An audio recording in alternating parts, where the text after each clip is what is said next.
Well, Jumbo, hello there. Welcome to this week's episode of The Big Question. I'm your host, Simon Irungu, always joined in by the man himself, Herman Manyora. Prof, how are you doing?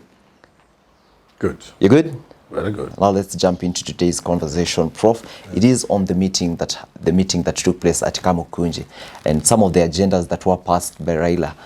The question is, some of these demands to the president, are they practical? Among these demands, Prof, is the conversation on subsidies. Prof, why do you think subsidies is a major conversation in this country? I don't support subsidies as a person. Okay. And my reasons, they always involve conmanship. Okay. In terms of refunds and things. Like you saw the fuel subsidy. Mm-hmm. It involves a refund. Mm-hmm. It takes me back to 1980 something, 85 or thereabouts. Golden bag scandal. You know, export compensation. I don't even support zero rating VAT and then you have refunds. Mm-hmm. All these are avenues for con men. However, subsidies are used the world over. Okay. Over the years. That it gets to a point where for some reason or the other you must subsidize. Even farmers. If you want farmers to grow next year, you might have to subsidize them. If there's no market, there's a bumper harvest. Governments may be forced to buy food and even destroy it or give it away free to other countries. Because if you don't buy it from farmers because there's too much, then next year they will not plant. So subsidies are always there and there are compelling reasons. In our situation, subsidies will come in handy to cushion Kenyans against immediate pain.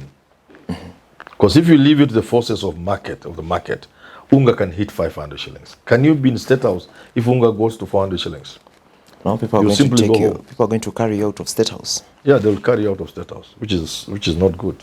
So you cannot write off subsidies, but you can work with the reasonable arrangements. Yes. You have said you're against subsidies because of conmanship. Yes, is it because of the conmanship, or is it a good?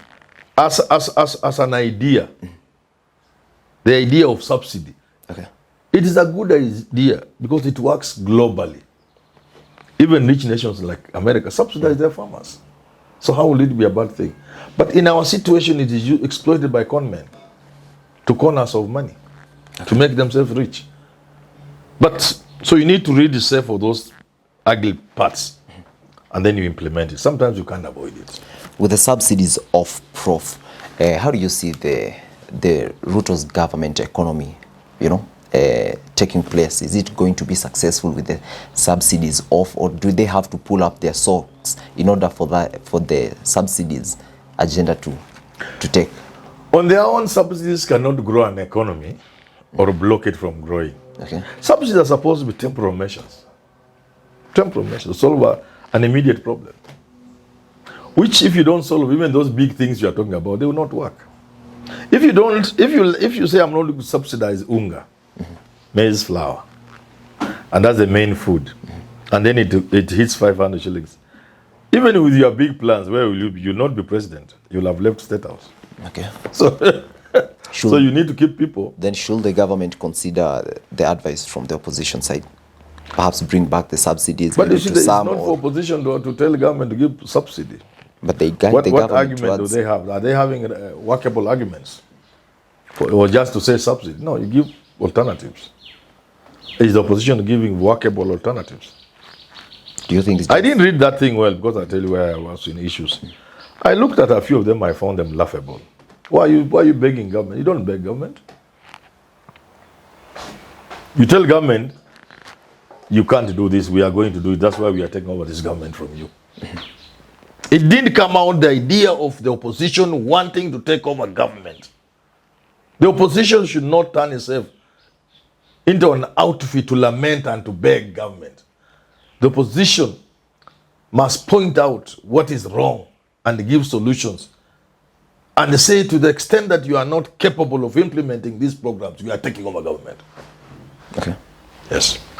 Okay. Through lawful means. Through lawful means. Secondly, among the demands that were passed on by the Azimio side is that Ruto's regime was accused of discarding the people's agenda under which they were elected to office. Prof, this simply means that the Kenya Kwanza government is showing the people who elected them into office they are back. And then the opposition should be celebrating that. Prof, is it too early to criticize government? No, they should be celebrating that.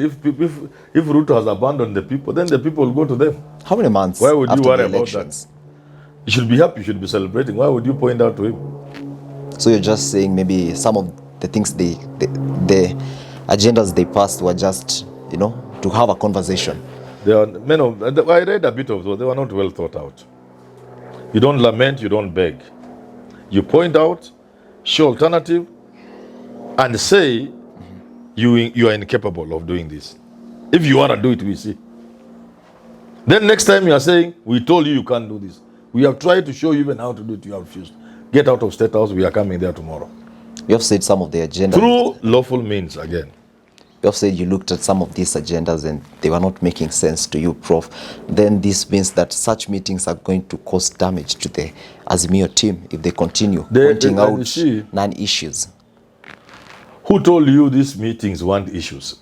That's where my worry is. It's not about those issues. It's about causing trouble. You just cause trouble. Mass action is meant to cause trouble. Because some things cannot be done unless trouble is caused. Don't you think people are going to... Going by our history.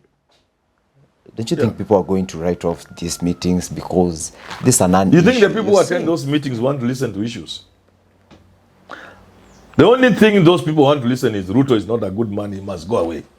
We are taking over power. That's what the people want. Isn't that poison to the people? That's why they are going there. They want to hear how they will take over power. Don't take them issues or subsidy. They don't care. They just want this man ameshindwa kazi na tunachukua hii serikali. Regardless of whether he's performing or not. And isn't that poison to the ear of the people? Because this can lead to chaos. Lead into? Chaos. But there's positive chaos, you must know that. Okay. Another agenda, Prof. Let's quickly move on to Kazi Mtaani. Yes. We know the young people of this nation have been suffering from lack of job for the longest time, Prof. Now, what do you think? Should we go back? Do you even support? Did they talk about Kazi Mtaani? Yeah, they said, Raila said that we should return the Kazi Mtaani for the people who need it. Do you support? That's rubbish. I don't support rubbish myself. You know that, eh? I don't support cheapness and rubbish. That is absolute rubbish. Who say they are not there? They are still there. See, I've seen them. Haven't you seen the boys on the streets? They are still there. Wakifagia vitu in one form or the other. It's rubbish because you must go back to the Great Depression. And what the American people did to end depression, to make life bearable, or the government engaged into public works, building, construction of roads and everything, and they engaged young people.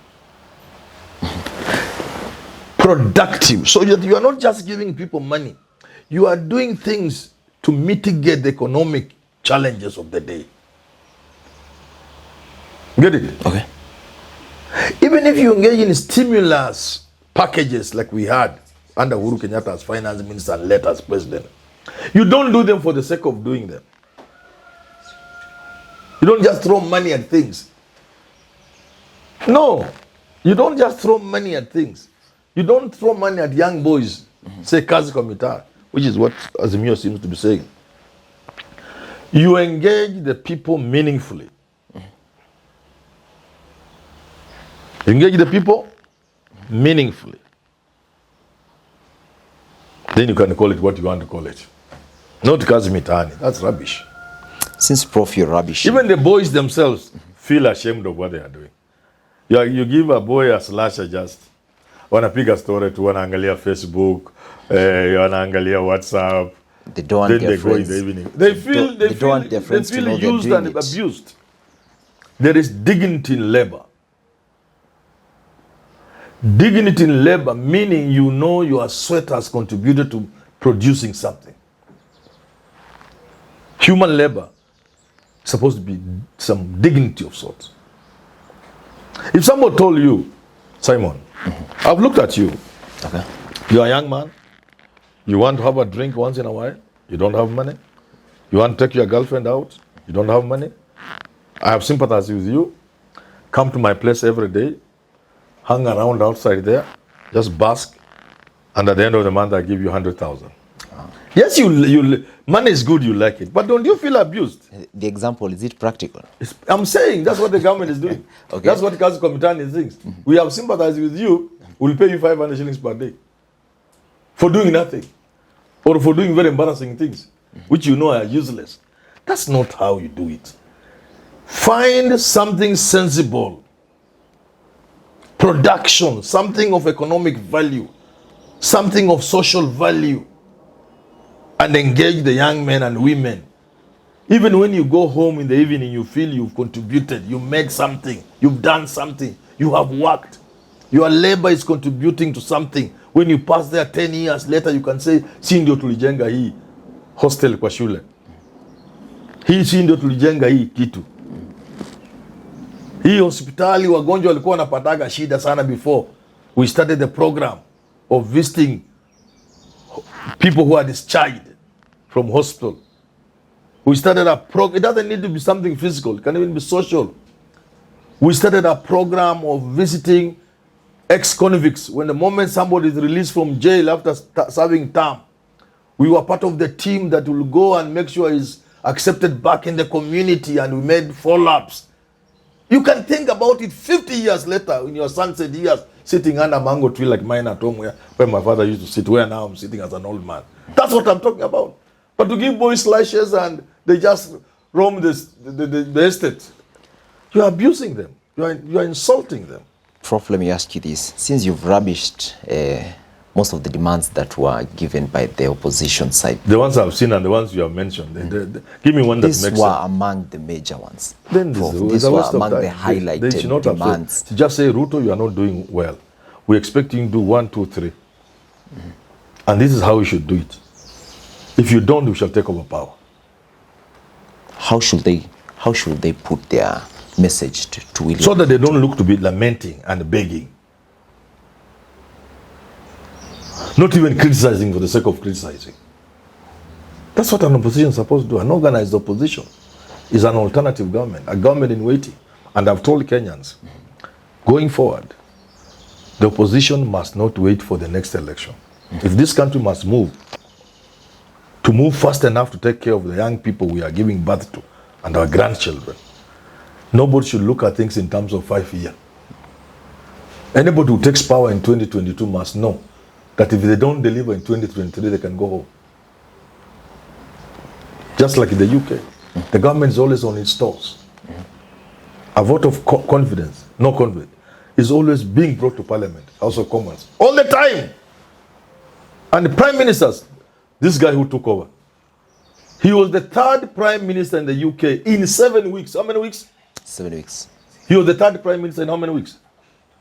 That is what must come in this country. That you, when you go to State House, don't go and sleep because of 5 years. We can remove you legally again, lawfully, constitutionally, by going into another election to elect somebody else to occupy State House. This idea of 5 years is what is making people sleep. Then they wake up.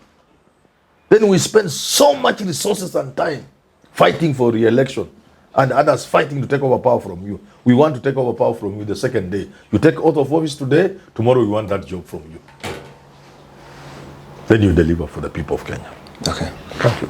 So you're basically, what you're saying as we wrap up the conversation is that the opposition needs to change their approach towards this. The rallies must push government into understanding that no Kenyan is going to sleep hungry as they eat in State House. That's what the rallies must do. Any movement, whether they are rallies or demonstrations, peaceful, I must add, must be able to remind the government and push the government into knowing that they will not sleep hungry when people are stealing money. They will not sleep hungry when fat cats are around the president. No. But not just to make lamentations and begging. How do you beg a government to do something? You should have won to do it. To the extent that you didn't win, let those who won do what they want to do. And the moment they fail, you take over from them. Okay. Simple like that. Let's wrap up at that. Done. Well, stay tuned here at Professor Herman Manyora's YouTube channel. We have plenty of content, plenty of many presenters coming in with content. We have Richard Mwenja, we have Evans Okinyi, we have Jadiel Kabiro. Never miss out on our episode, because they are conversations that are going to update you on the political activities as they are unfolding in the country. Enjoy the rest of your day.